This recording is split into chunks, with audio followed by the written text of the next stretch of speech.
балага эмнени берсек, кайра ошону ала алат экенбиз да. Билимдин керектүүлүгүн биз балабызга берсек, ал бала дагы өзүнүн балдарына дагы ошону билгизип, анан бизди урматтаган, ата-энесин урматтаган, сыйлаган мамилени карып калган учурда кайра бизге кайтарып берип көрсөтө алат деп ишенебиз да. Үйдүн жумушу менен гана, үйдүн оокаты менен гана алек болуп калып, биз баланы башка бир нерселерден арылып атабыз да, ал бала эч нерсени үйрөнбөй калып атат.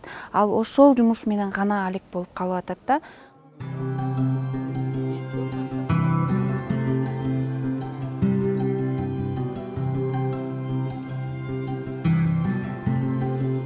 Биздин мугалимдер ошол балдардын кызыкчылыгын билип, анан ошол эле берип аткан предметти ошого ылайыктап, ошого жараша, ошолордун тилинде бергенге аракет кылышыбыз керек деп ойлойм да. Эмнени каалап атат, эмнени алгысы келет, эмнени билгиси келет, деги эле хоббиси эмне, бош убактысын эмне алат. Мен мугалим катары, мен уже диплому бар устатмын го деп ойлоп жүргөм.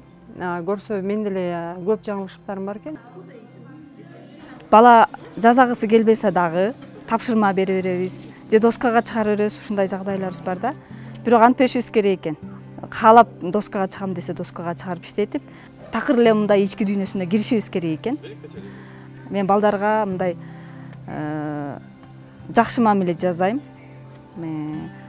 Урушпайм, алардын мындай ички эмесин, сезимин жакшы түшүнө билем деп ойлочумун.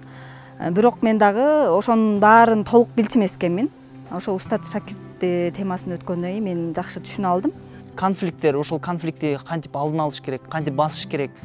Бул Кыргызстанда эле эмес, биздин мектебибизди эле ала турган болсок, ошол мектеп ичиндеги конфликттер, же болбосо эки мектептин аралыгындагы, ортосундагы конфликттерди кантип чечүү керек, конфликт болуп кетсе, анан ошол конфликттин алдын алуу, канткенде конфликт болтурбай коебуз деген темаларда абдан жакшы оюндарды ойнодук, тренингдер ошол тууралуу болду.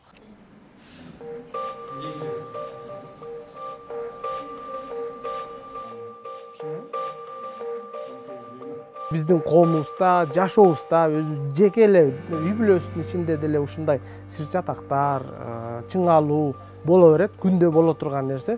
Бирок ошол сыр чатактарга, чыңалууларга биз кантип адам катары кантип мындай мамиле кыла алабыз?